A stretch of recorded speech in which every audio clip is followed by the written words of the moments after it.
So hey guys, hello everyone. My name is Rishabh Bhatt. This is my first video. In this video, I just explain you software engineering subject, AKTU MC integrated.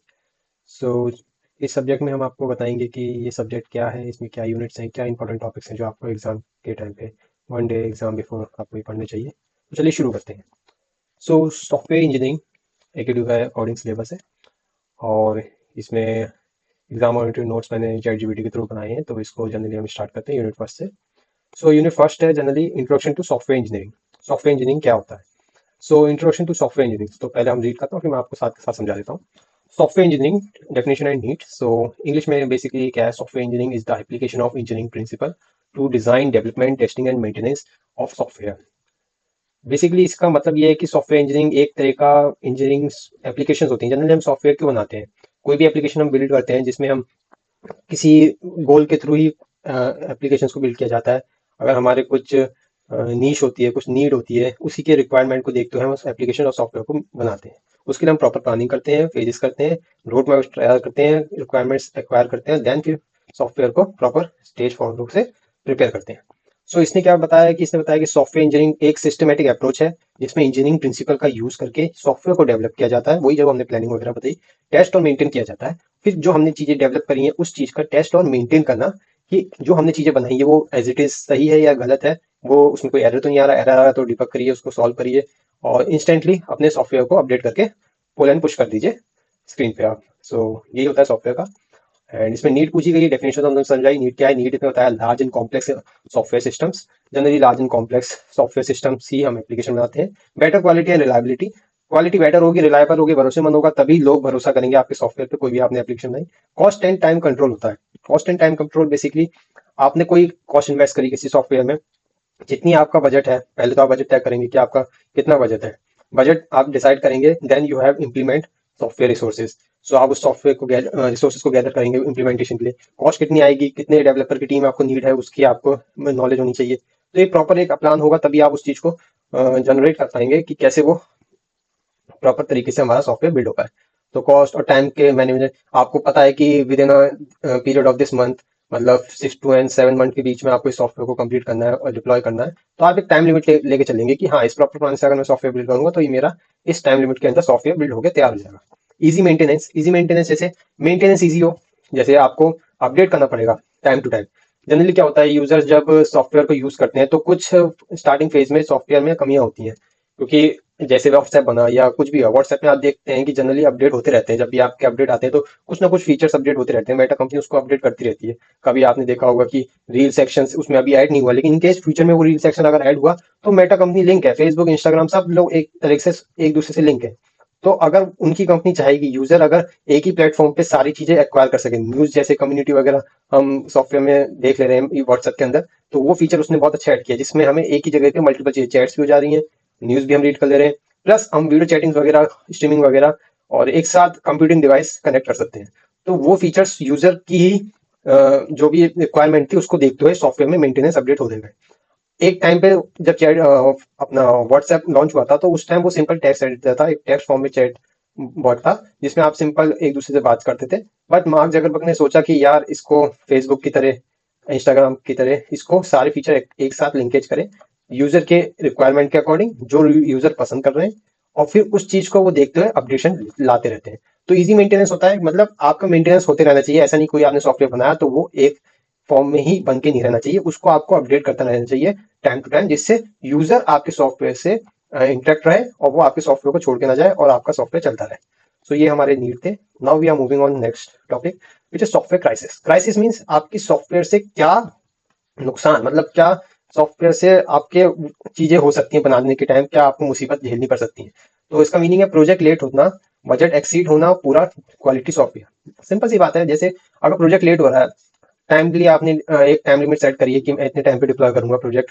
Client को आपने बोल दिया है कि हाँ मेरा इतने time पे प्रोजेक्ट डिप्लॉय हो जाएगा, बट आपने एक्सीड कर दिया टाइम लिमिट और आपका प्रोजेक्ट अभी तैयार नहीं हुआ है, तो टाइम लेट हो जाएगा, बजट एक्सीड हो जाएगा, आपका कॉस्ट बढ़ेगी, क्योंकि टाइम के अकॉर्डिंग आपने जो बजट सेलेक्ट किया था वो अगर एक्सीड होगी तो आपका कॉस्ट बढ़ जाएगी। और पुअर क्वालिटी सॉफ्टवेयर बनेगा, अगर आप टाइमली डिप्लॉय नहीं करेंगे, अगर आप बजट में कंजूसी करेंगे तो आपका क्वालिटी सॉफ्टवेयर की गिर जाएगी, उससे भी बेकार है। कॉजेस क्या होंगे इसके?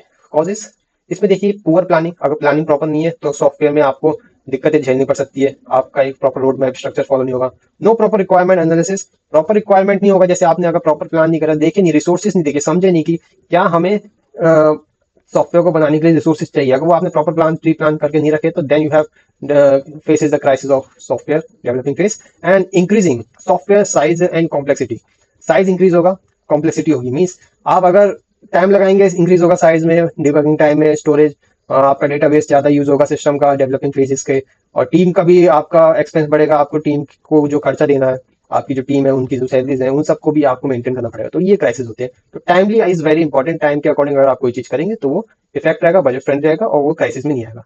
इफेक्ट्स क्या है? प्रोजेक्ट फेलियर्स, प्रोजेक्ट का फेलियर्स होता है, हाई मेंटेनेंस कॉस्ट बढ़ती है जो हमने बताया। सॉल्यूशन क्या है? इससे हम कैसे कर सकते हैं? यूज ऐसी models, software engineering models use करिए आप, जिससे आप टाइम मैनेजमेंट कर सके। प्रॉपर एसआरएस, प्रॉपर कोई भी सॉफ्टवेयर बना रहे हैं उसका रिसोर्स बनाइए। एसआरएस में आप प्रॉपर एक रिपोर्ट तैयार करेंगे जिसमें आपको सिस्टमेटिक, जैसे फॉर एग्जांपल हमने अभी एक प्रोजेक्ट बनाया था अपने कॉलेज लेवल में जिसमें उस प्रोजेक्ट एक्सपेंस ट्रैक करता, तो उसकी हमने रिपोर्ट तैयार करी, एक प्रॉपर एसआरएस तैयार किया जिसमें हमें प्रॉपर देखा था कि हमारे मॉड्यूल्स क्या है, हमारे टाइम क्या है, मतलब हमने किस किस पीरियड में फ्रंट एंड या बैक एंड में क्या क्या मॉड्यूल्स यूज करें। तो वो प्रॉपर आप एसआरएस में लिखिए, इससे आपको प्रॉपर स्ट्रक्चर में पता रह पाएगा कि आपको किस टाइम पे क्या क्या करना है। टेस्टिंग एंड डॉक्यूमेंटेशन, आपने जब प्रॉपर स्टेजेस फॉलो किए तो टेस्टिंग और डॉक्यूमेंटेशन को आप रीड करते रहिए। जीरा जैसे, जेनकिंस जैसे टूल्स में आप अपडेट करिए, जिसमें आपको जनरली उन टूल्स की नॉलेज होनी चाहिए। रिसेंटली मैंने एक इंटर्नशिप में काम किया था, तो जिसमें मुझे अपडेट करना पड़ता था अपनी रिपोर्ट को कि मैंने इस दिन में क्या क्या काम किया। तो उस दिन में जो भी हमने काम किया, जैसे डेटा एनालिसिस में हमने कोई रिपोर्ट तैयार करी, तो उस रिपोर्ट को टेस्ट में जीरा जैसे टूल्स या जेनकिंस जैसे टूल्स में आप अपडेट करते रहिए, जिससे आपको पता चल पाए कि आपने ऑन डेट डे में क्या डिप्लॉय किया। तो ये टीम में जनरली वर्क होता है, तभी ये कंपनीज में टीम वर्क में ऐसा काम होता है। Now we moving on next topic, software characteristics. Software की क्या कैरेक्टरिस्टिक्स है? इंटेंजिबल, इंटेंजिबल मींस नाम से पता चल रहा है जिसको हम छू नहीं सकते, टेंजिबल मींस छूना, rigid means physical copy, but intangible जिसको हम छू नहीं सकते। सॉफ्टवेयर इंटेंजिबल इसलिए है क्योंकि हम उसको छू नहीं कर सकते, फील नहीं कर सकते। टेंजिबल चीज वो होती है जिसको हम फील करते हैं, जैसे ये अगर पेन है तो इस पेन को मैं फील कर सकता हूँ कि मैंने अगर इसको अपने हाथ में पकड़ा है तो ये एज अ फीलिंग हो रही है, फिजिकल कॉपी है। बट सॉफ्टवेयर अगर ये जैसे स्क्रीन आपके सामने चल रही है तो इस स्क्रीन में आपको जो चीजें दिख रही हैं उस चीज को मैं जैसे सॉफ्टवेयर कैरेक्टर या इस कर्सर को पकड़ना चाहूँ तो नहीं पकड़ सकता, क्योंकि वो इंटेंजिबल है, वो सिस्टम के अंदर है, वो सिर्फ हमें यूआई इंटरफेस में, विजुअल इंटरफेस में दिख रहा है। तो वर्चुअल वर्ल्ड में जो चीज हम दिखती है वो इंटेंजिबल होती है, तो सॉफ्टवेयर के कैरेक्टरिस्टिक्स में आ जाए। Develop not manufactured, develop not manufacture होते हैं। Does not wear out, high complex, high complex होते हैं कैरेक्टरिस्टिक में, जब सॉफ्टवेयर बनते हैं तो कॉम्प्लेक्सिटी हाई होती है, चीजें समझ। Now next, software engineering process. Software engineering process क्या होते हैं? देखिए, इंजीनियरिंग के कुछ प्रोसेस होते हैं जिसमें हम requirement analysis, design, coding, testing and maintenance. Simple सी बात, कोई भी सॉफ्टवेयर आप बना रहे हो, उस सॉफ्टवेयर को बनाने के लिए आपको फेजेस बनाने पड़ेंगे, रिपोर्ट तैयार करनी पड़ेगी, प्रॉपर प्लानिंग होगी, तभी वो सॉफ्टवेयर आपका full and fledge final report में तैयार होकर डिप्लॉय होगा और वो आपका बेस्ट होगा। इसमें आपको पहले रिक्वायरमेंट एनालिसिस करनी पड़ेगी। रिक्वायरमेंट एनालिसिस में आपको चेक करना पड़ेगा कितने बंदों की टीम चाहिए, कितने पीरियड में मुझे प्रॉपर प्लान मतलब जिसमें आपको पता चलेगा कि इतने विद इन मंथ के 6 मंथ के पीरियड में या 1 साल या विद इन 2 years के बीच में मुझे ये सॉफ्टवेयर को बनाना है, इतने बंदों की रिक्वायरमेंट होगी, इतने टीम मेंबर्स चाहिए होंगे और मुझे इतनी कॉस्ट उठानी पड़ेगी। तो जितनी आपको कॉस्ट लगेगी प्रॉपर रोड मैप होगा, प्रॉपर स्ट्रक्चर वे में होगा, तब आप उस सॉफ्टवेयर को बना पाएंगे। Then you have to, after proper planning you have to implementation start होगा आपका, डिजाइन फेजेस जो इसको हम कहते हैं, जिसमें आप डिजाइन करेंगे, यूआई यूएक्स आप डिजाइन करेंगे कि आपका सॉफ्टवेयर कैसे दिख रहा है, कैसे नहीं दिख रहा। जनरली आजकल एआई के थ्रू हम बहुत सारे यूआई इंटरफेस डिजाइन कर लेते हैं, जिसमें हमें चीजें पता चल पाती हैं कि कैसे डिजाइन आपका सॉफ्टवेयर जो आप बना रहे हैं उसका क्या डिजाइन होना चाहिए। तो डिजाइन फेज में हम वो चीज देखते हैं और उससे हम इम्प्लीमेंटेशन करते टाइम इजी रहता है हमारे लिए, क्योंकि अगर हमारे पास प्रॉपर स्ट्रक्चर होगा, आप कोई भी चीज जैसे मशीनरी बनती है, कार बनती है, मॉड्यूल्स बनते हैं, जो भी चीज बनती है उसका एक प्रॉपर इमेजिनेशन होता है। इमेजिनेशन आपके दिमाग में वो चीज आपने प्रॉपर इमेजिन करी कि वो चीज ऐसे बनेगी, तो वो चीज वैसी ही बनेगी, क्योंकि आप जब उस चीज को सोचते हैं, जैसे देखते हैं, तो वो वैसे ही बनता है।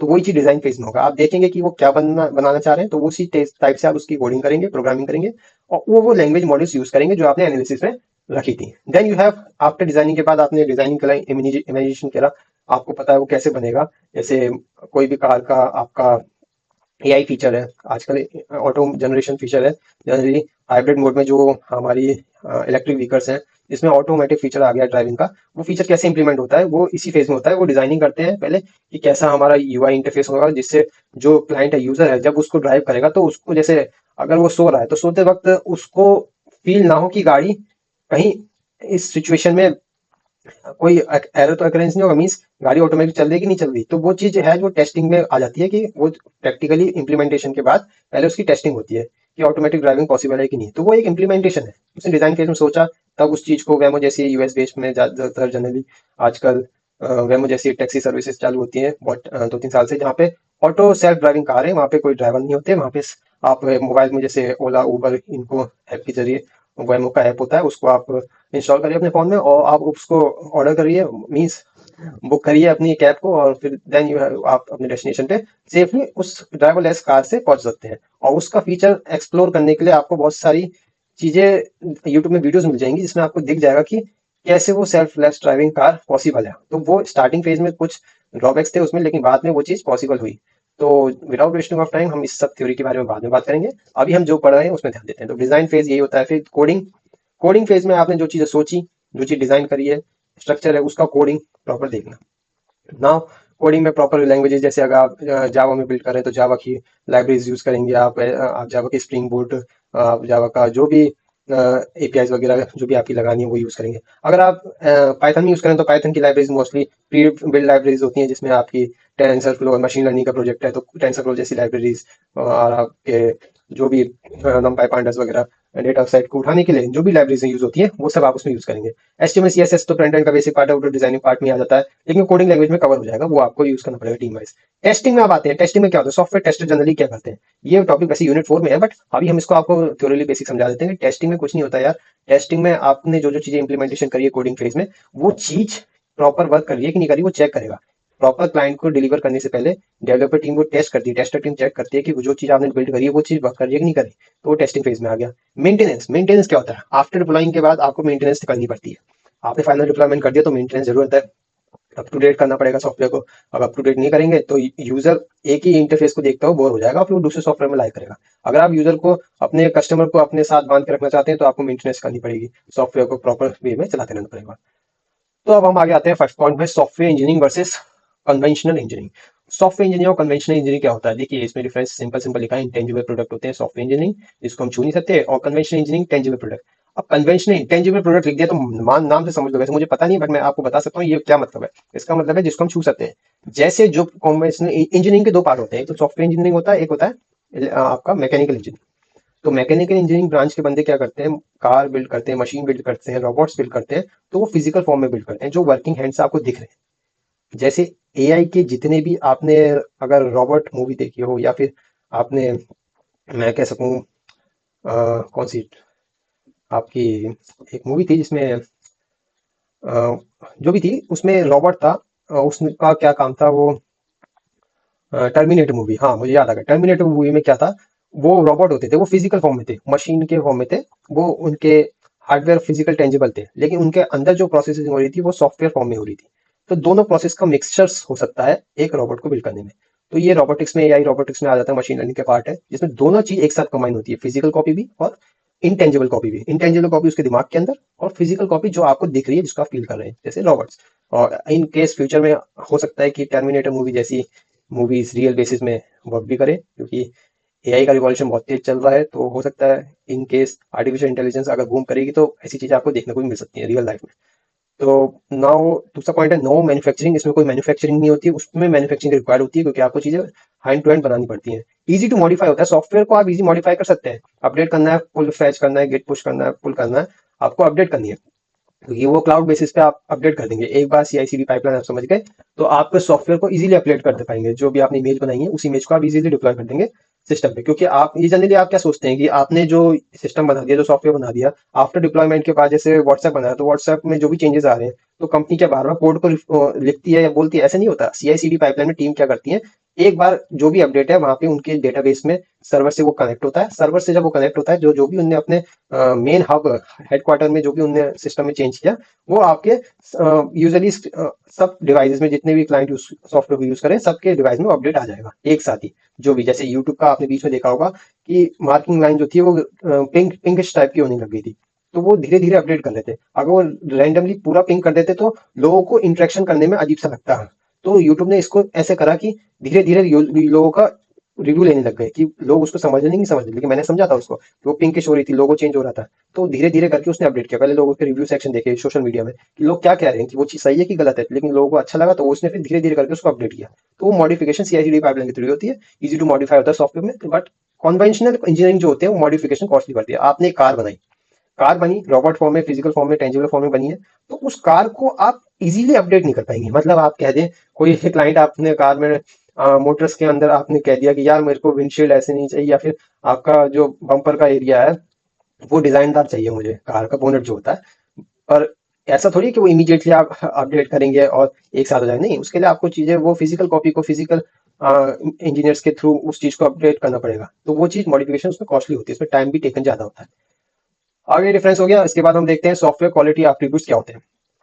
सॉफ्टवेयर क्वालिटी एट्रीब्यूट्स, सॉफ्टवेयर की क्या क्वालिटी होती है जो एट्रीब्यूट्स में काम होती है। रिलायबिलिटी पता चलती है, भरोसे आता है। मेंटेनेबिलिटी पता चलती है। पोर्टेबिलिटी, कहीं भी इजीली यूज कर सकते हैं। पोर्टेबिलिटी मतलब कहीं भी यूज कर लेना, जैसे आपका लैपटॉप पोर्टेबल होता है वैसे आपका सॉफ्टवेयर पोर्टेबल होता है, कहीं भी आप उसको ले जाके यूज कर सकते हैं। विद इन इंटरनेट कनेक्शन होना चाहिए बस आपके पास, तो उससे आप कहीं भी उसको इजीली मतलब इंटरनेट के कनेक्शन से सर्वर के थ्रू ग्लोबली कहीं भी उसको यूज कर सकते हैं। एफिशिएंसी होती है, बहुत ज्यादा एफिशिएंसी, यूजेबल होता है, यूजेबिलिटी होती है। यस, एचडीएलसी मॉडल, ये इंपॉर्टेंट टॉपिक है, इसको देख लेते हैं। एचडीएलसी मॉडल बहुत ज्यादा जनरली एग्जाम में पूछा जाता है, तो इसको आपको थोड़ा डीपली देखना पड़ेगा। एचडीएलसी सॉफ्टवेयर डेवलपमेंट लाइफ साइकिल, जिसको हम जनरली कहते हैं। मॉडल्स इसमें क्या होते हैं, वाटरफॉल मॉडल। तो थोड़ा ब्रेक लेते हैं, वाटर पी लेता हूँ। Okay, HDLC model. So HDLC model में हमारा पहला मॉडल आता है वाटरफॉल मॉडल। वाटरफॉल मॉडल क्या होता है, पहले नाम से समझिए यार। कोई भी मॉडल है उसको नाम से समझिए, थ्योरी मत पढ़िए, इमेजिन करिए, उसको समझिए, देन यू हैव उसको रीड करिए। वाटरफॉल, नाम, वाटर मीन्स फॉल, पानी गिर रहा है, झरना, ऊपर से नीचे की तरफ, top to bottom. Top to bottom means water fall कर रहा है, लाई कर रहा है बॉटम की तरफ।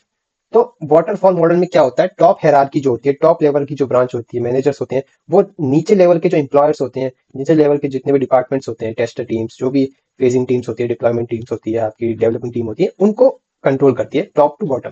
इस कंपनी का सीईओ, फाउंडर अपने नीचे वाले जो उसका एम्प्लॉयर है उसको वो टारगेट करेगा, वो उससे रिपोर्ट मांगेगा। एम्प्लॉय अपने नीचे वाले ब्रांच के बंदे से रिपोर्ट मांगेगा। ऐसे ऐसे सब पार्ट में डिविजन कैटेगरी होती है कंपनी में, ऑर्गेनाइजेशन में, बिजनेस में। क्योंकि वो टॉप लीडर का बंदा छोटे वाले बंदे से डायरेक्ट कांटेक्ट नहीं करता, एक हायरार्की में फॉर्म कांटेक्ट करता है। कि सीईओ, आप ये नहीं सोचेंगे सीईओ एचडी रोल का या ग्रेजुएट ट्रेनिंग रोल का नीचे वाला बैठा हुआ बंदा उससे डायरेक्ट सीईओ बात करेगा, ऐसा नहीं है। वो अपने team leader wise hierarchy form में बात करेगा। वो मैसेज कन्वे अगर उसको सबसे क्लोजेस्ट बंदे से करवाना होगा तो क्लोजेस्ट बंदे से उस मैसेज को डिलीवर कराएगा आसपास में। तो ये एचडीएलसी वाटरफॉल मॉडल हायरार्की फॉर्म में होता है, टॉप टू बॉटम में। इसमें याद रखना, पानी नीचे जा रहा है तो टॉप टू बॉटम। तो लीनियर सिक्वेंशियल मॉडल होता है, लीनियर फॉर्म में होता है, स्ट्रेट फॉर्म में। एंड एडवांटेज इसके क्या है, सिंपल एंड इजी। इजी है भैया, इजी इसलिए होता है यार क्योंकि आपका, आप मान लो अगर आप सीईओ है कंपनी के, मैं मान लो मैं सीईओ हूँ किसी भी कंपनी का, RBX जो भी .com कंपनी है उसका मैं सीईओ हूँ। तो मैं, ये नहीं है कि जनरली सीधे जो लो लेवल पे बंदा अभी हायर हुआ है उसको मैं जाके कांटेक्ट करूंगा कि मुझे यार रिपोर्ट दे। मैं उसको प्रेशर क्यों करूँ, मुझे पता है कि वो ट्रेनी है, उसको चीजें अभी नहीं पता होगी। बट मेरे पास जो क्लोजेस्ट टीम मेंबर है, मेरा जो असिस्टेंट होगा या मेरा जो टीम पार्टनर होगा, मैं उसको कॉन्टेक्ट करूंगा, मैं उसको मैसेज करूंगा, यार इस अपडेट में ये काम करना होगा, इस टीम मेंबर को सबको बता दो। वो अपने मैनेजर को, नीचे उसका अंडर जो मैनेजर होगा उसको बोलेगा, ऐसे मैसेज ट्रांसफर होंगे, इंटरचेंज होंगे, तो सब पे मैसेज कन्वे हो जाएगा। तो ऐसा नहीं है कि सीईओ को डेली मीटिंग करनी पड़ेगी कि अपडेट ये करना है। सीईओ अपने वाले पार्टनर को बताएगा, पार्टनर अपने नीचे ब्रांच को बताएगा, फिर सब पे वो मैसेज कन्वे होगा। कंपनी में जनरली ऐसे ही वर्क होता है। तो वाटरफॉल मॉडल में सॉफ्टवेयर भी ऐसे ही बनाया जाता है। तो एडवांटेज सिंपल एंड ईजी है, वेल डॉक्यूमेंटेड होते हैं, डॉक्यूमेंट फॉर्म में, स्ट्रक्चर फॉर्म में होते हैं। बट इसका कुछ डिसएडवांटेज है, किसी के अगर प्रोस है तो किसी के क्रॉस भी होंगे। तो डिसएडवांटेज क्या है, नो फ्लेक्सिबिलिटी, फ्लेक्सिबिलिटी प्रोवाइड नहीं होती इसमें, चेंजेस डिफिकल्ट होता है। मान लो जैसे अगर मैंने जो खबर अपने बगल वाले बंदे को दी, वही सेम खबर उसने अपने बगल वाले बंदे को दी, अपने लोअर, जो उसका लोअर लेवल का नीचे का ब्रांच का बंदा है उसको दी, तो उसने वो चीज तो समझी, लेकिन एक लो जिस जो टीम वर्क कर रही है डेवलपिंग फेज में, उस तक अगर प्रॉपर सीईओ की मैसेज प्रॉपर वे में नहीं गया, कुछ बीच में इंटरप्ट हो गया, किसी ने कुछ चीज भूल गया और उस मैसेज को गलत तरीके से बता दिया। अगर मैं चाहता था कि अपडेट में मुझे कर्सर का शेप कुछ सर्कल टाइप में चाहिए, पर बंदे ने मैसेज कन्वे करवा दिया हायरार्किकल फॉर्म में नीचे कि सर्कल का स्क्वायर चाहिए, तो स्क्वायर फॉर्म में वो अपडेट हो जाएगा।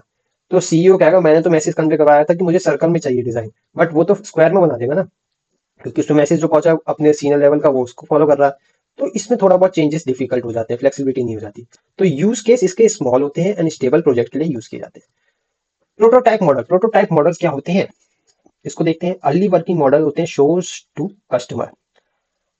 जल्दी जो वर्किंग मॉडल होते हैं, जो अर्ली वर्किंग मॉडल्स हैं, जो इसमें जल्दी काम हो रहा है, जो कस्टमर को आपस साथ के साथ ही दिखाए जा रहे हैं, वो ये मॉडल है। जैसे जो बिल्डिंग हो रही है, स्टेजेस हो रही है, कस्टमर साथ के साथ उस चीज को फील कर रहा है। तो अर्ली वर्किंग मॉडल मतलब जैसे जो सॉफ्टवेयर प्रॉपर बन गया है, मान लो जो डिप्लॉय हो चुका है, इसमें अपडेट वाले मेंटेनेंस का पार्ट हो गया। जैसे आपने व्हाट्सअप बना लिया, तो व्हाट्सअप में जो भी अपडेट आ रहे हैं वो अर्ली वर्किंग मॉडल में आ जाएंगे। कस्टमर जो चीज फील कर रहा है, जैसे हमने वो पिंक वाला एग्जांपल लिया था, पिंक लाइन यूट्यूब की चेंज हो रही है, तो अर्ली प्रोटोटाइप मॉडल है जिसमें hand to hand face to face customer भी उस चीज को फील कर रहा है कि हाँ ये अपडेट हुआ है। तो अब एडवांटेजेस क्या है, बेटर रिक्वायरमेंट क्लियरिटी होनी चाहिए, रिक्वायरमेंट के रिसोर्सेज अपडेट करने की आपकी क्लियर होनी चाहिए। डिसएडवांटेजेस इसके कुछ है। डिसएडवांटेजेस क्या है, पुअर डॉक्यूमेंटेशन। अगर डॉक्यूमेंटेशन आपकी प्रॉपर नहीं होगी तो आपका अपडेट अच्छा नहीं होगा। आपको पता है कि आपको क्या बनाना है, क्या चेंजेस करने हैं अपने मेंटेनेंस के स्टेज में, अगर वो प्रॉपर नहीं है तो आपका अपडेट पुअर डॉक्यूमेंटेशन में आ जाएगी, तो अपडेट पूरे नहीं होंगे। तो डिसएडवांटेज है। स्पायरल मॉडल क्या होता है, रिस्क ड्राइवन मॉडल होता है लूप फॉर्म में। स्पायरल मतलब लूप होगा जनरली। लूप टर्म्स जहां आ गया मतलब डेडलॉक कंडीशन, आप एक ही जगह घूमते रह रहे हैं, लूप है। सर्कुलर पाथ में आप जहां से स्टार्ट हुआ वहीं पे पहुंच जा रहे हैं। जिधर एक मेज है, मेज मतलब एक भूल भुलैया है, जहाँ पे आप एक बार आए हैं वहीं पे दोबारा पहुंच जाएंगे, तो वहां से एग्जिट होने के लिए आपको चीजें नहीं पता। तो स्पायरल रिस्क ट्रैवल मॉडल मतलब नाम से पता चला है वहां पे थोड़ा रिस्क है, तो लूप है। एडवांटेज रिस्क मैनेजमेंट इसमें देखने पड़ते हैं, डिसएडवांटेज इसके एक्सपेंसिव पड़ता है थोड़ा। evaluationary models, incremental अपना development with feedback and iterative model, इसमें क्या होता है, इटरेटिव एनहांसमेंट मॉडल जिसमें रिपीटेड साइकिल विद इंप्रूवमेंट होती है। रिपीटेड साइकिल, जो साइकिल चलती जाती है, बार बार इंप्रूवमेंट दिखाते जाते हैं, वो मॉडल। ये दो मॉडल थोड़े इतने इंपॉर्टेंट नहीं है। जो मॉडल थे वो इंपॉर्टेंट, एक तो वाटरफॉल मॉडल पूछा जाता है एग्जाम में जनरली, और प्रोटोटाइप मॉडल पूछा जाता है, उसको आप याद रख लीजिए। स्पाइरल मॉडल लूप से समझ लीजिएगा, कॉन्सेप्ट को याद आएगा। अब नेक्स्ट यूनिट के बारे में हम पढ़ते हैं। चलिए वेलकम बैक। तो अब हम आते हैं सेकंड यूनिट में। सेकंड यूनिट में हम क्या पढ़ेंगे, अब सॉफ्टवेयर रिक्वायरमेंट स्पेसिफिकेशंस, एसआरएस, जिसकी बात हमने ऊपर ही करी थी। एसआरएस क्या होता है, एक रिपोर्ट होती है। किसी भी सॉफ्टवेयर को बनाने से पहले हमें उसका एक एसआरएस रिपोर्ट जनरेट करनी पड़ती है कि हमने किस किस टाइम पे क्या क्या चीजें कब कब टाइम पे अपलोड की, डिप्लॉय करी। तो एसआरएस में हम पहला देखते हैं requirement engineering process. Requirement engineering process में हमारे कुछ स्टेप्स होते हैं, जैसे कि एलिसिएशंस, एनालिसिस, डॉक्यूमेंटेशन, रिव्यू, मैनेजमेंट। तो ये सब इसके प्रोसेस हैं। आप जानते ही एनालिसिस, कोई भी चीज आप कर रहे हैं। एलिसिएशन आपका स्टार्टिंग फेज हो गई, जिसमें आपकी प्रॉपर प्लानिंग होगी। आप उसमें लिखेंगे कि आपने क्या प्रोजेक्ट का अबाउट है, क्या आपके प्रोजेक्ट के बारे में चीजें बताई गई हैं, वो सीधे एलिसिएशन पे आ जाएगा। एनालिसिस में आपका आपने क्या क्या प्रोजेक्ट में एनालिसिस किया है। फॉर एग्जाम्पल जो भी हम एसआरएस रिपोर्ट तैयार करते हैं, उसमें हमें दिखानी पड़ती है कि हमने क्या एनालिसिस किया, हमारा प्रोजेक्ट मतलब क्या काम कर रहा है। फॉर एग्जांपल आपने अगर एक्सपेंस ट्रैकर बनाया, तो एक्सपेंस ट्रैकर वाले एप्लीकेशन में आपने क्या एनालिसिस किया है, क्या उसमें आपने कुछ डेटा सेट यूज किया है। तो हाँ, हमने उसमें डेटा सेट अगर हम जनरली यूज करते हैं, तो उसमें हम जैसे time to time data set जो भी हमने अपडेट किया, तो वो हमें on the time on the spot मुझे दिखती हैं। तो वो एनालिसिस में हमें ग्राफ के जरिए, प्लॉट के जरिए उस चीज को हम शो कर देते हैं। डॉक्यूमेंटेशन, जो भी हमने डॉक्यूमेंटेशन बनाई है, जिसमें हम अपने सब पूरा रिपोर्ट्स और जो भी प्रोजेक्ट का ओवरव्यू वो सब डाल देते हैं, रिव्यू वगैरह और मैनेजमेंट वगैरह वो सब। तो ये कुछ ज़्यादा चीज़ें नहीं थी, शॉर्ट में थी, उसका आप लिख सकते हैं बना के। आगे आता है फिजिबिलिटी स्टडीज। फिजिबिलिटी स्टडीज क्या होते हैं, जिसमें हमारे आते हैं technical, economic, operational. Technical feasibility studies में टेक्निकल टर्म्स हो गया, जिसमें टेक्नोलॉजिकल अवेलेबल हो, टेक्नोलॉजी की बात हो रही हो, क्या आपने टेक्निकल टर्म्स यूज करे गए हैं आपने अपने प्रोजेक्ट में, सारे इसमें वो चीज़ें आप लिखेंगे। मतलब आपने अगर कोई फीचर ऐड किया है, टेक्निकल एक्सपेक्ट मतलब उसमें आपके हार्डवेयर सॉफ्टवेयर रिक्वायरमेंट्स आ सकते हैं। इसमें आप अगर इस सिस्टम जो सा यूज कर रहे हैं उसके स्पेक्स लिख दीजिए। i3 processor, i5 processor, i7 processor, i9 processor, जो भी आप i कोर का यूज कर रहे हैं, इंटेल यूज कर रहे हैं, राइजन यूज कर रहे हैं, कुछ भी यूज कर रहे हैं, वो आप हार्डवेयर में डाल दीजिए। और सॉफ्टवेयर में आप उसको जो भी आपने सॉफ्टवेयर यूज करे, फॉर एग्जाम्पल आपने अगर डेवलपिंग फेज के लिए वीएस कोड यूज किया तो वीएस कोड डालिए, गिटहब का यूज किया है आपने ऊपर सोच के उसका डाली है, तो वो सब चीज़ें आप रिक्वायरमेंट में लिखिए सॉफ्टवेयर में। और इकोनॉमिक में कॉस्ट बेनिफिट्स एनालिसिस दिखाइए कि इकोनॉमिक फिजिबिलिटी में कितनी कॉस्ट लगी है आपकी प्रोजेक्ट को बनाने में, सॉफ्टवेयर को बनाने में, उसकी एनालिसिस दिखाइए कि इतने इतने टाइम पे ये खर्चा हुआ। और ऑपरेशन में यूज एक्सेप्टेंस के बारे में, आप ऑपरेशन क्या क्या परफॉर्म किया आपने प्रोजेक्ट को बनाते समय, वो आपका क्या काम करके दे रहा है। जैसे अगर हमने एक्सपेंस ट्रैकर एप्लीकेशन बनाई है तो उसमें हमारा क्या ऑपरेशन परफॉर्म हुए, जैसे हमने यूजर ने एक्सपेंस ट्रैकर ऐप में अपनी एक्सपेंस डाली मंथ डे वाइज के हिसाब से, तो उसमें हमने क्या क्या ऑपरेशन हमें वो परफॉर्म करके दे रही है एप्लीकेशन, वो हमें ग्राफ दिखाएगी कि हमने कितना सेल किया। सो फॉर एग्जांपल सेल नहीं, हमने कितना एक्सपेंस खर्च किया है किसी भी चीज़ में, वो चीज़ हमें ग्राफ के जरिए दिखेगी। फिर हम उससे एनालिसिस करेंगे कि हाँ, इस जगह पे हम ज़्यादा एक्सपेंस खर्च कर रहे हैं, तो हमें उस चीज़ को कम करना चाहिए। तो वो ऑपरेशनल वाइज हो गया उस एप्लीकेशन के हिसाब से। और एसआरएस डॉक्यूमेंट क्या होता है? एसआरएस डॉक्यूमेंट जैसे जो ये रिपोर्ट वगैरह purpose clear agreement between customer end developer, इसमें कैरेक्टरिस्टिक्स ऑफ गुड एसआरएस के क्या होते हैं, जैसे करेक्ट, कंप्लीट, कंसिस्टेंट, वेरीफेबल। ठीक है, करेक्ट, कंप्लीट, कंसिस्टेंट, वेरीफेबल, ये इसके कैरेक्टरिस्टिक्स हैं जो एसआरएस में आपको लिखने पड़ते हैं। और ये थ्योरी टर्म है, इसको आप जनरली इजीली बना के लिख सकते हैं। आगे बढ़ते हैं, main topic I triple E standards for SRS. ये define structure and format of SRS का डॉक्यूमेंट होता है, जिसमें आपको पूरा स्ट्रक्चर दिखाना पड़ता है कि आपने क्या डीएफडी यूज किए, क्या ईआर डायग्राम यूज करे हैं, वो सब आप उसमें एसआरएस में शो कर सकते हैं कि आपने प्रोजेक्ट में डीएफडी कितना, 1 डीएफडी है, 0 डीएफडी है, 2 डीएफडी है, कितनी लेवल वाइज आपने इनपुट ऑपरेशन या output, front end back and का लिंकेज, डेटाबेस से एपीआई से कनेक्टिविटी, वो सब उसमें आ जाती है ईआर डायग्राम वगैरह में। आगे बढ़ते हैं, मॉडलिंग टूल्स। मॉडलिंग टूल्स में देखते हैं डीएफडी, वही जो मैं बता रहा था, ये आगे टर्म से। डेटा फ्लो डायग्राम, ये जनरली लेवल 0 कॉन्टेक्स्ट डायग्राम होता है फर्स्ट पे, जैसे इनपुट और आउटपुट जो जनरेट करके दे रहा है। लेवल 1 2 में आपका हो गया आगे का प्रोसेस, जिसमें फ्रंट एंड और आगे जो एपीआई एपीआई का जो भी लिंकेज होता है सर्वर से, उन सब के बारे में लेवल 1 और 2 में। अगर ज्यादा लंबा प्रोजेक्ट है तो 2 तक जा सकते हैं, लेवल 2। छोटे प्रोजेक्ट जनरली लेवल 0 1 में खत्म हो जाते हैं। आते हैं सिंबल प्रोसेस कौन से यूज करते हैं हम किसमें, मॉडलिंग टूल्स में, डीएफडी में। सिंबल्स हम वही प्रोसेस वाला यूज करते हैं जिसमें हम प्रोसेस दिखा देते हैं एक सर्कल के अंदर, और डेटा फ्लो दिखाते हैं एरो से, और डेटा स्टोर करने के लिए हम दिखाते हैं बॉक्स वाला रेक्टेंगल शेप का वो डिजाइन होते हैं। और एक्सटर्नल एंटिटी के लिए हम दिखा देते हैं जो भी सर्कुलर, ओवल शेप या डायमंड शेप। जनरली प्रोसेस हम डायमंड शेप में दिखाते हैं। ये फ्लो चार्ट की तरह ही होता है, जैसे फ्लो चार्ट आप करते हैं तो फ्लो चार्ट आपने स्टार्टिंग में पढ़ा होगा, तो फ्लो चार्ट में प्रोसेसिंग दिखाई जाती है, जो भी आपने इनपुट दिया सॉफ्टवेयर में प्रोसेस करके उसका आउटपुट जनरेट किया, तो वो उसी में होता है।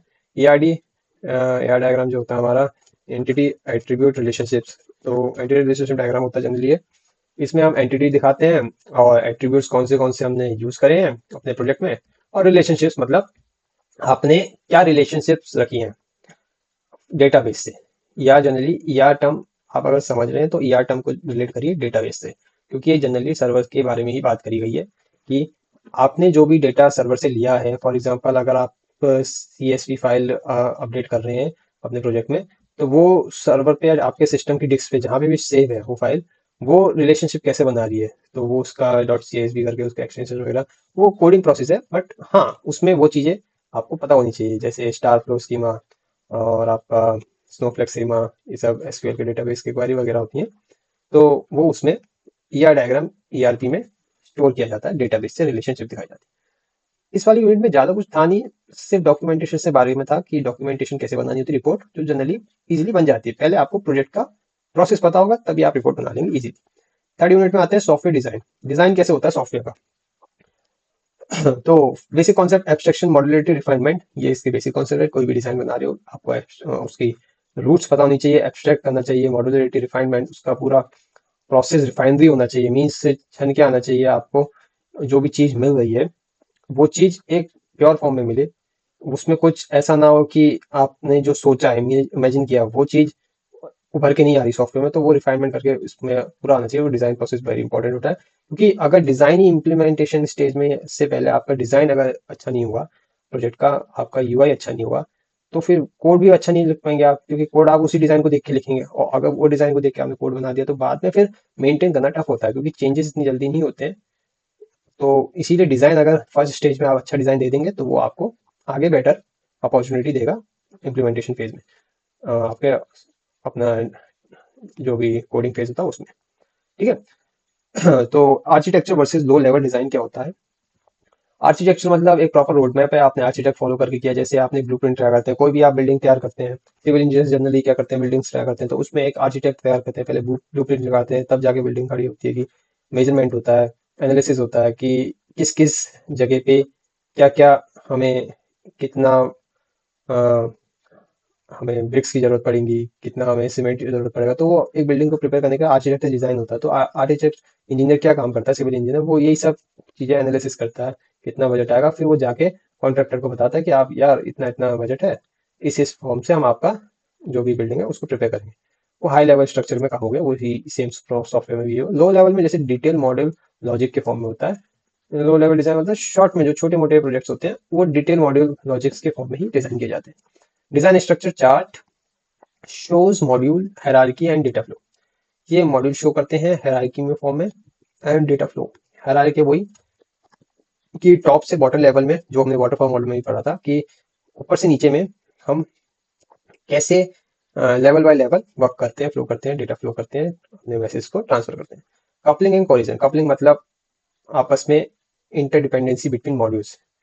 आपस में कपलिंग मतलब जॉइंट, कपल, जॉइंट मतलब कपलिंग एक फिजिक्स का टर्म है ये भी। तो इसमें कपलिंग मतलब आपका जॉइंट, जो दो चीजें आपस में जॉइंट है वो coupling. Interdependency between module, module के बीच में इंटरडिपेंडेंसी हो, जैसे contact, common, control, stamps, data और ये सब है। कोहेजन, कोहेजन आपका स्ट्रेंथ विद मॉड्यूल, मॉड्यूल के साथ आपकी स्ट्रेंथ बनी होनी चाहिए।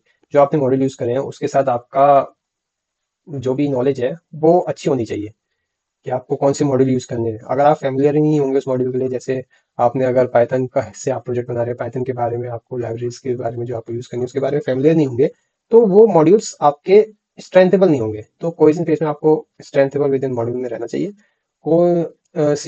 कोइंसिडेंटल वर्स्ट केस हो गया है, और लॉजिकल फंक्शनल बेस्ट होता है। फंक्शनल में आपके बेस्ट होते हैं।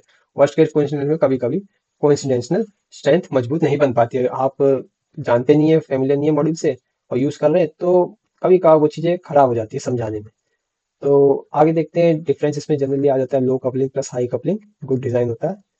तो ये इसका ही हाई कोहेजन जो होता है, इस इन दोनों का मिक्सचर जो होता है ना, लो कपलिंग और हाई कोहेजन का, ये गुड डिजाइन देता है। अगर आपका कोहेजन हाई है और लो कपलिंग है, कपलिंग अगर लो है, मजबूती अगर आपकी कम है, और कोहेजन मतलब आपका मॉड्यूल के साथ इंटरेक्शन और फेमिलियर ज्यादा है, तो आपका डिजाइन बेस्ट बन जाएगा। तो ये चीज है। डिजाइन स्ट्रेटेजीज क्या होती है? टॉप टू डाउन में चलते हैं। आप हमेशा डिजाइन टॉप से नीचे से ऊपर से नीचे आएंगे, तो मेन मॉड्यूल्स में सब मॉड्यूल्स हो जाते हैं। बॉटम अप डिजाइन में क्या होता है? इसमें स्मॉल मॉड्यूल्स यूज करते हैं जो कंबाइंड होते हैं, जो नीचे से ऊपर जाते हैं। डिफरेंस में टॉप डाउन जो होता है control oriented, bottom up executive होता है। Okay, so function oriented versus object oriented design. Clear? तो function based versus class object based. Project जो भी बना रहे हैं आप, डिजाइन कर रहे हैं, उसमें क्या क्या फंक्शंस आपने ओरिएंटेड यूज करे हैं उसके बारे में जानना चाहिए आपको। क्या फंक्शंस आप, क्योंकि फंक्शंस रीयूजेबल ऑफ कोड होता है, एक बार आपने क्रिएट कर दिया, then you have easily reuse कर सकते हैं बाय कॉलिंग फंक्शन प्रोटोटाइप के थ्रू। क्योंकि फंक्शंस में कोड की लेंथ कम हो जाती है प्रोग्रामिंग में। तो लेंथ अगर कम होगी फंक्शन क्रिएट करने से, तो आपका रीडेबिलिटी फास्ट हो जाएगी कोड को रीड करना। एक ही फंक्शन को क्रिएट करके आप बार बार यूज कर सकते हैं। वही सेम चीज क्लास ऑब्जेक्ट में भी होता है। एक क्लास आपने बनाई और उस ऑब्जेक्ट्स को आप बार बार कॉल कर रहे हैं, उस क्लास के parent class, inheritance, object oriented में जो टर्म्स आ जाते हैं, एब्स्ट्रैक्शन, एनकैप्सुलेशन, और आपका पॉलीमॉर्फिज्म और इनहेरिटेंस। इनहेरिटेंस में पेरेंट क्लास, सब क्लास, कैटेगराइज डिवाइड होती हैं, और वो डिपेंड डिपेंड करती है अलग अलग प्रोग्रामिंग लैंग्वेज में। किसी में ज्यादा होती है, किसी में कम होती है इनहेरिटेंस। तो वो एक बार बस लॉजिक सबका सेम होता है। क्लास एक बार आपने बनाई तो उस क्लास को आप बार बार कॉल कर सकते हैं। जैसे एनिमल नाम की आपने क्लास बनाई, उसका चाइल्ड क्लास बना दिया आपने डॉग, जिसमें एनिमल एक उसका पेरेंट वर्जन हो गया, और डॉग एनिमल की कैटेगरी के अंदर आता है। और डॉग के अंदर आपने उसका फीचर डाल दिया, ऑब्जेक्ट डाल दिया बार्क, तो वो चीज उसकी फीचर्स में आ जाएगी। तो ये ऐसे कैटेगराइज हो रही होती है। इसमें आप डिफरेंस लिख सकते हैं जनरली इसका। आगे बढ़ते हैं। सॉफ्टवेयर टेस्टिंग एंड मेंटेनेंस, ये यूनिट बहुत इंपॉर्टेंट है। किसी भी अगर आप कंपनी में अगर सॉफ्टवेयर इंजीनियर आए हुए हैं, तो आपको इसकी नॉलेज होनी चाहिए। बिकॉज इसमें क्या होता है, software testing and maintenance phase बहुत इंपॉर्टेंट होता है। सॉफ्टवेयर बनाना तो सब सीख जाते हैं, बट मेंटेन करना, उसको बार बार टेस्ट करना, वो भी काम ईजी नहीं होता। क्योंकि जनरली लोग समझते हैं ये ईजी लाइन है, पर ये इजी नहीं होती। इसमें क्या होता है कि आपको टेस्टिंग टूल्स की नॉलेज होनी चाहिए। आज की डेट में ऑटोमेशन की वजह से आपका मॉड्यूल्स मैन्युअली टेस्ट कम हो रहे हैं, ऑटोमेटिक ज्यादा हो जा रहे हैं, क्योंकि कंपनी क्या कर रही है, अपना इंफ्रास्ट्रक्चर टूल्स पे ज्यादा पैसा डाल रही है बजाय मैनुअल टेस्टर में। क्योंकि मैनुअल टेस्टर चीज को तो डीपली जानते हैं, बट उस चीज को जब कम टाइम पे आपका टूल कर दे रहा है तो लोग टूल्स पे ज्यादा सपोर्टिव हो जा रहे हैं। But at the end human की नॉलेज ज्यादा इंपॉर्टेंट होती है एआई टूल के मुताबिक। तो इसलिए अभी भी मैनुअल टेस्टिंग की नॉलेज ही इंपॉर्टेंट है। तो इसलिए आपको टेस्टिंग की नॉलेज रखनी चाहिए, क्योंकि टेस्टिंग में ही सब चीजें जो भी सॉफ्टवेयर बन के आया है, अगर वो सॉफ्टवेयर टेस्टर उसको पास नहीं करेगा सही तरीके से, तो वो डिप्लॉयमेंट फेज में रिजेक्ट हो जाएगा और क्लाइंट उसको रिजेक्ट कर देगा और यूजर भी उसको अच्छा नहीं मानेंगे। क्योंकि अगर प्रॉपर टेस्ट नहीं हुआ और कुछ बग आए यूजर के सामने, तो कंपनी का नाम खराब होता है। तो इसलिए मोस्टली कंपनी अभी भी और आगे भी मेरे हिसाब से एआई पे लाई नहीं करेंगी इस चीज के लिए, क्योंकि एआई सॉफ्टवेयर टेस्टर का काम नहीं कर सकता है। वो जनरली कहीं ना कहीं गलती करेगा। तो उसको ट्रेन करने के लिए, उसको समझाने के लिए आप सॉफ्टवेयर टेस्टर के साथ एआई का हेल्प ले सकते हैं। मैनुअल टेस्टिंग आप नॉलेज लीजिए और साथ के साथ उसकी आप हेल्प लेके एआई की मदद से टेस्टिंग के टूल्स सीख लीजिए और उसमें आप टूल्स का यूज करके सॉफ्टवेयर को मैनुअली टेस्ट करिए। क्योंकि मैनुअल टेस्ट में आपको हायरार्की फॉर्म में स्ट्रक्चर समझ में आ जाएगा और एआई के हेल्प से आप उसको इजीली टेस्ट कर पाएंगे। दोनों चीज कंबाइन करके यूज करिए। एआई का ड्रॉबैक ये नहीं है कि एआई से आप डरिए, एआई से आप फ्रेंडली नेचर बनाइए, और कुछ नहीं। तो टेस्टिंग ऑब्जेक्टिव फाइंड एरर्स करना है, जो भी एरर आए उसको फाइंड करना, इंश्योर करना क्वालिटी कैसी है प्रोजेक्ट की। ओके, सो टेस्टिंग लेवल्स क्या होते हैं? लेवल्स जनरली टेस्टिंग में आपके आते हैं unit testing, system testing, integration testing, acceptance testing और रिग्रेशन टेस्टिंग। यूनिट टेस्टिंग में क्या होता है, इंडिविजुअल मॉड्यूल टेस्ट होते हैं, एक के बाद एक मॉड्यूल टेस्ट होते हैं यूनिट में, वन बाय वन कैटेगरी में। इंटीग्रेशन टेस्टिंग में इंटीग्रेशन जो होता है, जैसे टॉप डाउन अप्रोच में, बॉटम अप अप्रोच में, test stubs and driver approach में, इसमें लिंकेज मतलब जो आपस में कपलिंग फॉर्म में जुड़े हुए हैं, हायरार्की फॉर्म में, उनको इंटीग्रेशन मतलब एक साथ इंटीग्रेट करके जोड़ के टेस्ट करना मॉड्यूल्स को। सिस्टम टेस्टिंग कंप्लीट सिस्टम की टेस्ट हो जाता है, जो भी आपने जिस सिस्टम में बनाया है प्रोजेक्ट, और जो प्रोजेक्ट उस सिस्टम के कंपेटेबल बना है कि नहीं बना है। आपने अगर विंडो के लिए सॉफ्टवेयर बनाया तो क्या वो लिनक्स के लिए काम करता है कि नहीं करता, या मैक ओएस के लिए वर्क करेगा कि नहीं करेगा। तो वो कंप्लीट सिस्टम टेस्टिंग हो जाएगी कि वो सिस्टम कंपेटेबल कितने हैं। आप अगर प्रोजेक्ट डिप्लॉय कर रहे हैं तो वो आपके हिसाब से और यूजर की नीड के हिसाब से सारे सिस्टम में यूज होना चाहिए, तभी वो सॉफ्टवेयर बेस्ट कराएगा। अब यूट्यूब की स्ट्रीमिंग होती है, यूट्यूब प्लेटफॉर्म है, तो यूट्यूब जनरली मैक में भी चलता है, लिनक्स में भी चलता है, वो इसमें एंड्रॉइड में भी चलता है और आपका विंडोज में भी चलता है। तो वो आप उसको ऐसा बनाइए कि एक सॉफ्टवेयर मल्टीपल ओएस में कंपैटिबल हो। तो सिस्टम टेस्टिंग हो गई। एक्सेप्टेंस टेस्टिंग, कस्टमर की वैलिडेशन चेक हो, कस्टमर सेटिस्फाई हुआ है कि नहीं हुआ है कस्टमर आपके प्रोजेक्ट से, client. Regression testing after modification के बाद ये होती है, जब भी मॉडिफिकेशन होता है, अपडेट वगैरह, ये अप टू डेट होती रहती है। आगे टेस्टिंग टेक्निक्स, जैसे टेक्निक्स तो या white box testing, black box testing, alpha testing, beta testing, ये एक इंपॉर्टेंट टर्म्स है। व्हाइट बॉक्स टेस्टिंग आपकी सीरियलाइजेबल फॉर्म में होती है, और इन टेस्टिंग्स के बारे में आपको डीपली नॉलेज कहीं और भी लेनी पड़ेगी। अभी हम आगे देखते हैं। बीटा, देखिए बीटा टेस्टिंग जो होती है ना, वो सेकंड फेज टेस्टिंग होती है, और अल्फा टेस्टिंग मतलब फर्स्ट स्टेज में, पहली बार जो टेस्ट हुआ प्रोजेक्ट, वो अल्फा स्टेज में जाएगा। बीटा स्टेज मतलब सेकंड स्टेज, मतलब जो दूसरी बार टेस्ट हो रहा है प्रोजेक्ट। पहली स्टेज में तो प्रोजेक्ट थोड़ा लीनियर बेस में चेक हो जाता है, बट जब प्रोजेक्ट को डिप्लॉय करते हैं तो बीटा टेस्टिंग में भी देते हैं, क्योंकि हो सकता है कि पहले फेज में वो चीज कुछ ना कुछ चीज छूट गई हो और दूसरे फेज में वो चीज दोबारा से टेस्ट हो जाए। जैसे आपकी एग्जामिनेशन कॉपी चेक होती है, तो उसमें एग्जामिनर्स के साइन, इन्विजिलेटर के साइन और आपकी जो कॉपी चेक होती है 3-4 बार राउंड में चेक होती है। एक एग्जामिनर उस कॉपी को चेक नहीं करता।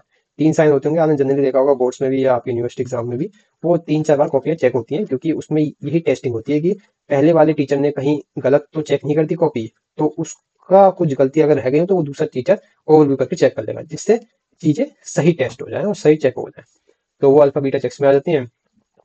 और व्हाइट बॉक्स और ब्लैक बॉक्स टेस्टिंग अलग फैक्टर है। और सॉफ्टवेयर मेंटेनेंस क्या होता है? Need bug fixing and enhancement, हमें बग फिक्सिंग करनी पड़ती है मेंटेनेंस के टाइम पे, हमें बग फिक्स करने चाहिए, क्योंकि अगर मेंटेनेंस प्रॉपर होगा तभी हमारा सॉफ्टवेयर अच्छा रिलायबल होगा लोगों के लिए। तो बग फिक्सिंग होनी चाहिए, जो भी एरर आए उनमें इंप्रूवमेंट होनी चाहिए, टाइप्स इसके करेक्टिव हो जाएंगे, परफेक्टिव हो जाएंगे, प्रिवेंटिव हो जाएंगे। फिर कॉस्ट हाईएस्ट इन एसडीएलसी में, हाईएस्ट कॉस्ट होती है इसकी मेंटेनेंस की, क्योंकि अगर कंपनी का सॉफ्टवेयर लॉन्च हुआ है और उसकी मेंटेनेंस लो है, मतलब मेंटेनेंस पे उन्होंने खर्चा नहीं किया, तो वो सॉफ्टवेयर ज्यादा दिन चलेगा नहीं। ज्यादा दिन सॉफ्टवेयर को चलाने के लिए मेंटेनेंस होनी चाहिए। कंपनी का सॉफ्टवेयर तभी चलेगा मार्केट में जब उसकी मेंटेनेंस अप टू डेट होते रहे, तो उसमें कॉस्ट ज्यादा जाती है। और रिवर्स इंजीनियरिंग जैसे extract design from code, extract करिए डिजाइन को फ्रॉम कोड में से, वो रिवर्स इंजीनियरिंग हो जाती है। मतलब जो कोड आपने बनाया उसमें से भी आप डिजाइन दे सकते हैं। ऐसा नहीं है कि आपको पहले डिजाइन तैयार करना बाद में कोड बनाना है। कुछ सिनेरियो में लोग कोड पहले इंप्लीमेंट करवा देते हैं, डिजाइन बाद में बन जाता है। तो वो रिवर्स इंजीनियरिंग होगी, पीछे की तरफ से रिवर्स ऑर्डर में। तो उसमें भी वो चीज हम कर सकते हैं, पहले कोड लिख लो और फिर डिजाइन उसमें से एक्सट्रैक्ट कर लो कि कैसे डिजाइन हमारा आया है। पर ये बहुत कम केसेस में होता है, लेकिन आज की डेट में हो रहा है क्योंकि एआई से लोग कोड लिख पाते हैं और डिजाइन भी जनरली साथ के साथ मिल जाता है। तो उससे आइडिया लेना यही चाहिए कि वो वर्किंग कैसे कर रहा है। इंपॉर्टेंट है वर्किंग, वर्किंग समझ में आ गई तो डिजाइन और टेस्टिंग और कोडिंग वगैरह तो हो जाती है। वर्किंग इंपॉर्टेंट है। लास्ट यूनिट है हमारी सॉफ्टवेयर प्रोजेक्ट मैनेजमेंट, इसको हम समझते हैं।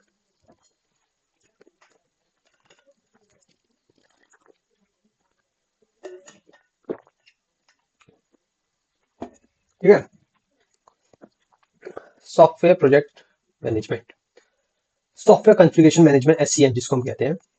इसमें क्या होता है, प्रोजेक्ट को मैनेज कैसे किया जाए। जब बन गया है पूरा फुल फ्लैज फाइनल हो गया है, उसको मैनेज करना पड़ेगा ना। तो उसमें एक्टिविटीज आती हैं जैसे identification, version control, change control, auditing. Auditing मतलब डेटा को ऑडिट करना, one by one, read by read audit करना, चेक करना, ऑडिटिंग।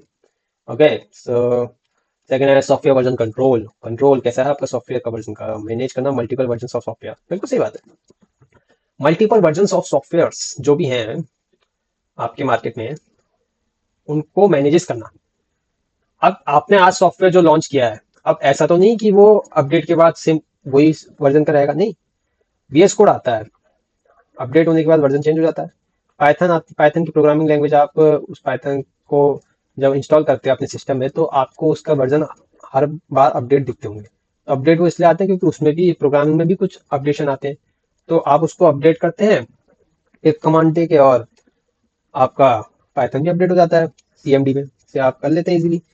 तो वो जो 3.0 जो भी लेटेस्ट वर्जन जैसे भी आता है, वो ईयर बाय ईयर या 2-3 साल बाद वो अपडेट होते रहते हैं।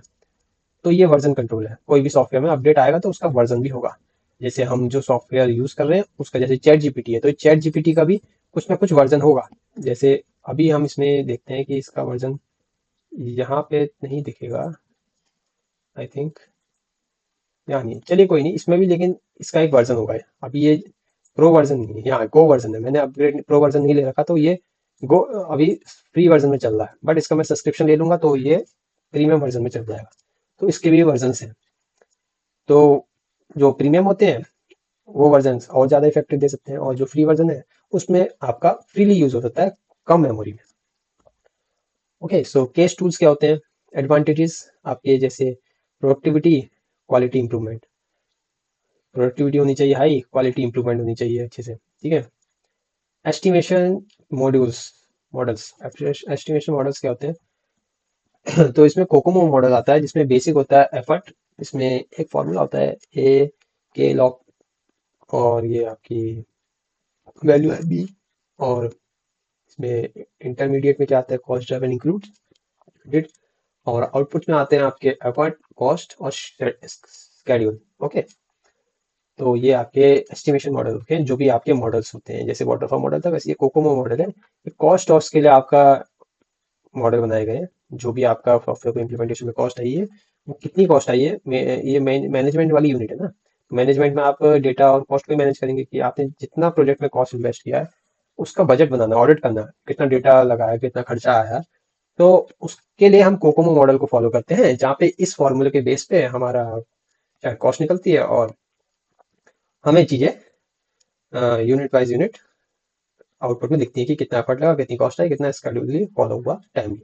Risk analysis and management, risk analysis and management में हम क्या करते हैं, आइडेंटिफाई करते हैं, एनालिसिस को कंट्रोल करते हैं, आइडेंटिफिकेशन करते हैं, एनालिसिस करते हैं और कंट्रोल करते हैं कि हमारा ये सॉफ्टवेयर डेवलपमेंट के टाइम पे कोई रिस्क ना आए, मतलब कोई एरर ना आए, और जब रिप्लाई हो गया तो उसके बाद अपडेट प्रॉपर हो, जिससे फ्यूचर में हमारे कस्टमर्स को उस चीज़ का रिस्क या एरर का या आपका कोई भी फॉल्ट का फेलियर का सामना ना करना पड़े। तो फाइनल टिप मेरी यही रहेगी कि आप इसके सर्च करके डायग्राम्स देख लीजिएगा, राइट पॉइंट्स बना लीजिए, शॉर्ट पॉइंट फोकस 5 से 7 मार्क्स है, और कोकोमो के न्यूमेरिकल देख लीजिएगा, वो जनरली फॉर्मूले बेस्ड होते हैं जिसमें आपकी कॉस्ट वगैरह निकल आती है पूरे प्रोग्राम की।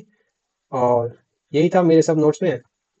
और बाकी मैं आपको एक अपना SRS दिखा देता हूँ, जो भी मैंने रिसेंटली ऐसी का ही एक प्रोजेक्ट बनाया था। तो उसमें वो SRS मैं दिखा देता हूँ कि वो सॉफ्टवेयर मैंने एक एक्सपेंस ट्रैकर ऐप बनाया था, जिसमें मैंने पाइथन के थ्रू ही बनाया था उसको। तो उस SRS में हमने मॉड्यूल्स वगैरह लिखे हैं, तो मैं दिखा देता हूँ कैसे लिखे जाते हैं। तो चलिए वहाँ पे चलते हैं। तो देखिए दोस्तों, ये है हमारा प्रॉब्लम स्टेटमेंट जो हमने बनाया अपने एक्सपेंस ट्रैकर मैनेजमेंट एप्लीकेशन का। ये हमने एक सॉफ्टवेयर बनाया था पाइथन के अंदर, टिकेंटर जो अपना लाइब्रेरी होती है उसका यूज करके। तो इसमें मैंने सब इंट्रोडक्शन लिखा था जो अबाउट फेज का स्टार्टिंग फेज में होता है, जो भी सॉफ्टवेयर क्या काम कर रहा है उसके बारे में लिख दिया। कौन सी लाइब्रेरी यूज करी है वो सब मैंने लिखा। ये तो हमने पहले इसको SQLite जो लाइब्रेरी थी स्ट्रीमलीट के थ्रू हमने इसको बनाने की सोची थी। बाद में हमने इसमें मॉड्यूल में चेंज किया था थोड़ा, ChatGPT का यूज करके। तो हमने इसको टिकेंटर में अपडेट किया था। तो बाद में हमने इसका ER डायग्राम के बारे में लिखा है कि मेरा एक्सपेंस ट्रैकर कैसे काम करता है, कैटेगरीज वगैरह। और उसका हमने ER डायग्राम, ये आपका जो भी DFD मॉडल है, ये तो रिलेशनल ER डायग्राम हो गया। बट आपका DFD 1 फेज में आपका ऐसा हो जाएगा कि यूजर ने एक्सपेंस में अपना एक्सपेंस की एंट्री फिल करी और उसको CSV फाइल में उसका आउटपुट मिल गया। तो वो इसमें लेवल 0 में दिखा देंगे, और लेवल 1 में हम ऐसे दिखा देंगे कि उसमें क्या क्या फीचर उसने लगाए हैं। तो लेवल में फीचर्स आ जाएंगे डेटा फ्लो के, जैसे add expense, save to CSV, view graph वगैरह, CSV फॉर्म में आउटपुट मिल जाएगा। उसको डाउनलोड भी कर सकते हैं आप, और फीचर्स उसमें हम फीचर में ऐड कर सकते हैं डाउनलोड वाला। बाकी इसमें लाइब्रेरीज हमने जो यूज़ करी है वो सॉफ्टवेयर SRS हम ऐसे बनाते हैं, इसमें इंट्रोडक्शन में हम लिख देते हैं हमने क्या क्या लाइब्रेरीज और सॉफ्टवेयर यूज़ करेंगे। जैसे मैटप्लॉटली हमने लाइब्रेरीज यूज़ करी है ग्राफिकली, जनरली मैटप्लॉटली बहुत सी आपका ग्राफ प्लॉटिंग के लिए यूज़ होता है। और पांडास हमारा डेटाबेस को फेच का मतलब डेटाबेस को लिंक कराने के लिए पांडास का यूज़ करता है, डेटा ग्राफ जो हम बनाते हैं इसमें। और आपका नमपाइज ना पांडास के थ्रू हम टेबुलर फॉर्म में आप उसमें डेटा शो कर सकते हैं एक्सेल शीट के फॉर्म में। तो वो चीज़ें हैं। ओवरऑल इस डिस्क्रिप्शन वगैरह देते हैं हम, इन्वायरमेंट, ऑपरेटिंग इन्वायरमेंट कौन सी यूज़ करें। जो सिस्टम वाला बता रहा था मैं आपको, उसमें सिस्टम्स में आपके सॉफ्टवेयर में क्या प्लेटफॉर्म यूज़ करा, हार्डवेयर आपने क्या यूज़ किया है, स्टोरेज के लिए आपने क्या यूज़ किया है। तो वो सब चीज़ें SRS में आप शॉर्ट में 2-3 पेज का, 4 पेज का, जितना बड़ा आपका प्रोजेक्ट है उस हिसाब से आप दे सकते हैं। तो मैं आपको सॉफ्टवेयर दिखा देता हूँ कि मैंने सॉफ्टवेयर भी, देखिए ये मेरा सॉफ्टवेयर का कोड था जनरली जो मैंने बनाया था। इसमें लॉजिकली मैंने कोड थोड़ा बहुत पहले लिखा था, उसके बाद मैंने कोड को थोड़ा ChatGPT के थ्रू मॉडिफाई किया, आधे से ज़्यादा AI का यूज़ किया है इसमें। तो इसमें कोड जनरली AI की मदद से लिखा गया है, लेकिन कॉन्सेप्ट इसमें समझ में आए हैं। तो ये हमारा कोड है, और रन करने के लिए तो हम इसको यहाँ से टर्मिनल से भी रन कर सकते हैं, पर वो वाला फीचर एप्लीकेशन को रन करने का सही नहीं होता। जब हमने टिकेंटर का एप्लीकेशन बनाया तो हमें उसको एक एप्लीकेशन फॉर्म में रन करना चाहिए। तो ये देखिए, ये हमारा इसका एक ऐप हो गया। एक हमने इसमें लोगो भी चेंज नहीं करा है, बट ये लोगो हमने इसमें सिंपल सा रख दिया है। ये तो डिफॉल्ट लोगो होता है जो भी हम EXE फाइल बनाते हैं। ये हमने EXE फोल्डर बनाया था, वो अपनी प्रोग्राम फाइल का डिश फाइल में हम यहाँ पे हमें एक ऐप का लिंक मिल जाता है एप्लीकेशन का, यहीं से आप इसको रन कर सकते हैं। मैंने इसको रन कर रखा है नीचे। तो ये आपकी विंडो खुल जाती है, डबल खुल गई है। तो ये देखिए, आपको दिखा देता हूँ। ओके, सो आपको दिख रहा होगा डायलॉग बॉक्स खुल गया है। इसमें हमने, ये पहला फेज है इंटरफेस, जिसमें हमने लॉगिन इंटरफेस लगाया। अब यूजर नेम डाल सकते हैं। फॉर एग्जांपल अगर हमें इसमें यूजर का पहले से पासवर्ड या नेम पता है तो हम उसको याद कर लेंगे, बट मैं अभी आपको न्यू लॉगिन करके दिखाता हूँ। ओके, रजिस्टर अभी एरर इसलिए आया क्योंकि अभी हमने नया वाला पासवर्ड हम डालेंगे। तो मैं जैसे यूजर नेम डाल देता हूँ, डाला मैंने यूजर नेम, पासवर्ड में फिर भी लगता हूँ सिंपल 123। ओके, अब मैं इस चीज को, अभी ये नया है यूजर, मतलब ये इस नाम से मैं नया नया यूजर लॉगिन हुआ है, तो हम इसको रजिस्टर करेंगे, लॉगिन नहीं करेंगे। तो हमने रजिस्टर किया, अब इसने हमें पॉपअप दे दिया, प्रॉम्प्ट दिया, क्या दिया, रजिस्टर सक्सेसफुली प्लीज लॉगिन। अब हम इसको लॉगिन करेंगे। तो अब सेम क्रेडेंशियल्स को हम दोबारा डालेंगे। ओके, हमने ये यूजर नेम रखा था रजिस्टर, पासवर्ड हमने रखा था 1234। अब हम लॉगिन टैब पे क्लिक करेंगे, बटन पे। Now you have seen this is login page. हमारा पूरा डैशबोर्ड आ गया एक्सपेंस का। ये हमने इसमें कुछ थोड़े बहुत CSS का जो भी ग्राफिक्स UI है, थोड़ा टिकिंटर में ग्राफिक्स कम होते हैं, UI इफेक्ट, पर मैंने ChatGPT से उसका थोड़ा एक्सपेंस मतलब थोड़ा एडवांस उससे बार बार प्रॉम्प्ट देके उसको थोड़ा इनहेंस करा है यूआई को, तो उसने मुझे ऐसा यूआई अच्छा दिया है। तो फॉर एग्जांपल अगर मैं मैन्युअली डेटा एंट्री करता हूँ, तो मैन्युअली जैसे आज डेट है कितनी है, 8 जनवरी है। ओके, सो इसको मैं डाल लेता हूँ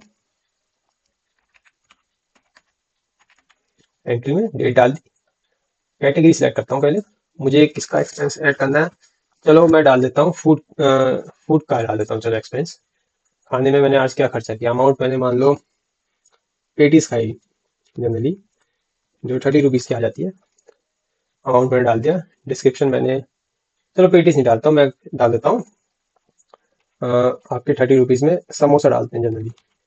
अरे समोसा आपका 10 रुपये का आ जाता है, या आदमी जनरली तो आजकल 20 रुपये का है, तो कोई नहीं 30 रुपये का डालता हूँ समोसा। ओके, अब सर्च वाला बटन अभी टैप नहीं होगा, जब हम मल्टीपल एक्सपेंस ऐड करेंगे तब सर्च वाला हमें, उसमें हम नाम डाल के या कैटेगरी डाल के उसको देख सकते हैं। तो मैं अभी इसको सिर्फ ऐड कर देता हूँ, ये ऐड वाले बटन से ऐड एक्सपेंस।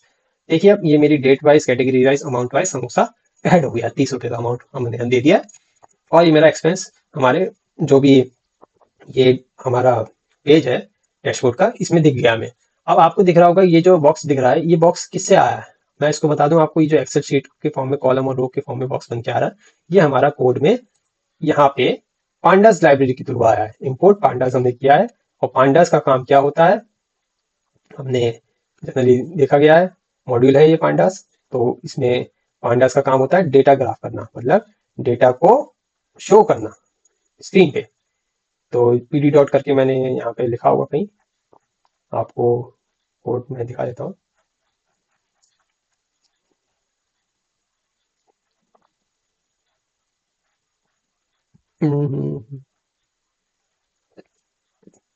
चलिए अभी कोड को ज़्यादा एक्सप्लोर करेंगे तो टाइम ज़्यादा हो जाएगा, तो कोई नहीं, हम आपको दिखा देते हैं कहाँ हमने ओपन डैशबोर्ड आया ना, ये वाला डैशबोर्ड का कॉलम है, ठीक है। और पीडी डॉट डेटा फ्रेम, ठीक है, ये डेटा फ्रेम है।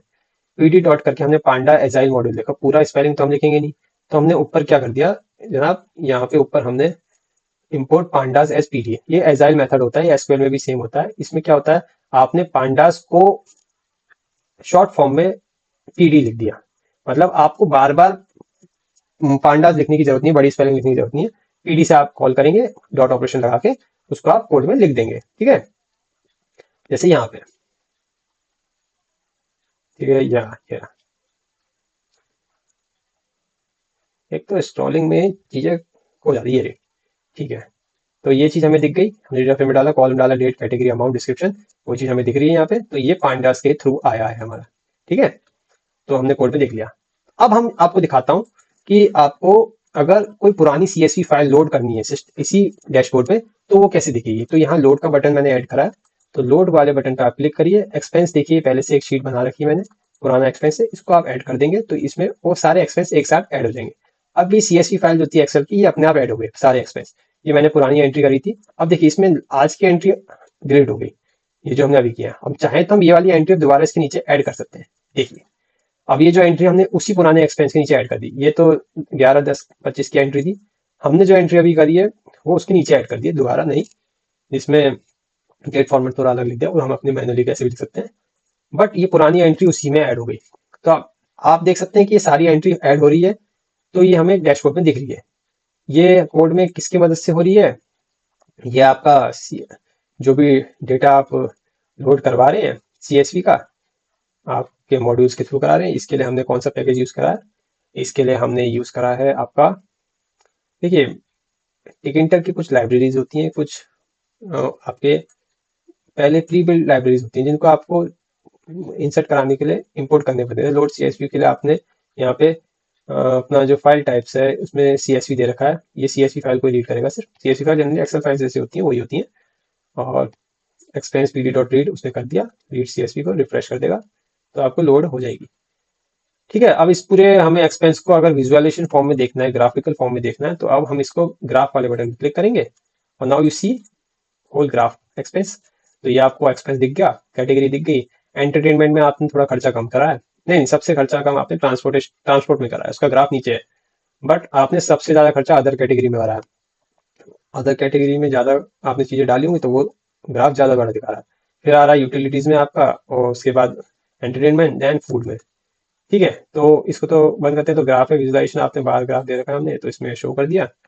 अदर कैटेगरी वाला हमारा ज़्यादा दिखा है। देखो ग्रोसरी का आइटम जो सबसे महंगा है, 2,000 रुपये ग्रोसरी में गए हमारे, बाकी के 150 रुपये 500 रुपये ये सब एंटरटेनमेंट इन सब में गए। तो इससे हम देख सकते हैं कि हमारा डे बाय डे या मंथ बाय मंथ किस चीज में पैसे ज्यादा खर्च हुए। ये रिकॉर्ड इसलिए हेल्प करेगा, जैसे मैनुअली जब हम एक्सपेंस को डायरीज में लिखते हैं तो वो चीजें या तो खो जाती हैं या फिर मिलती नहीं है। बट इस एक्सपेंस को अगर हम अपने एप्लीकेशन में लोड करके रख देंगे तो ये CSV फॉर्म में हमारा डेटा सेव हो जाएगा। अब मैं इसको सेव भी करना चाहूँ तो देखो, अगर ये शीट मुझे बाद में रीड करनी है कभी, तो मैं सेव वाले बटन पे क्लिक करूंगा, अपने इसी एक्सपेंस वाले फोल्डर में डाल के लिख दूंगा न्यू एक्सपेंस। न्यू एक्सपेंस लिख दूंगा मैं। ठीक है, अब यहाँ पे सेव बटन पे क्लिक करूंगा, वो फाइल सेव हो जाएगी मेरी, सिंपल। अब देखिए सर्च वाला बटन मैं आपको यूज करके दिखाता हूँ। मान लो मैंने फूड डाला इसमें सर्च में, तो फूड कैटेगरी के मुझे सारे आइटम दिख गए। अब ये दोनों जो होता है ना, जैसे आपने पढ़ा होगा डेटाबेस में हॉरिजॉन्टल फ्रेगमेंटेशंस, ये हॉरिजॉन्टल फ्रेगमेंटेशन का पार्ट है। इसमें हॉरिजॉन्टली आपके कैटेगरी वाइज दोनों रो आपकी दिख गई। आपने फूड कैटेगरी दी और आपको हॉरिजॉन्टली वो चीजें दिख गई कि एक फूड आपने डाला था 11, 10, 25 में, एक डाला था 26, 8, 1, 26 में। तो एक में आपने अमाउंट डाला था 84 रुपीज का, आपने डाले थे 2 समोसे, एक कचौड़ी, एक जलेबी। आज आपने फिर से डाल दिया 30 रुपए का समोसा, तो वो आपको कैटेगरी वाइज दिख गया। ठीक है, और अगर हम कुछ और कैटेगरी लेते हैं, अब देखो मान लो मैंने अदर डाल दिया,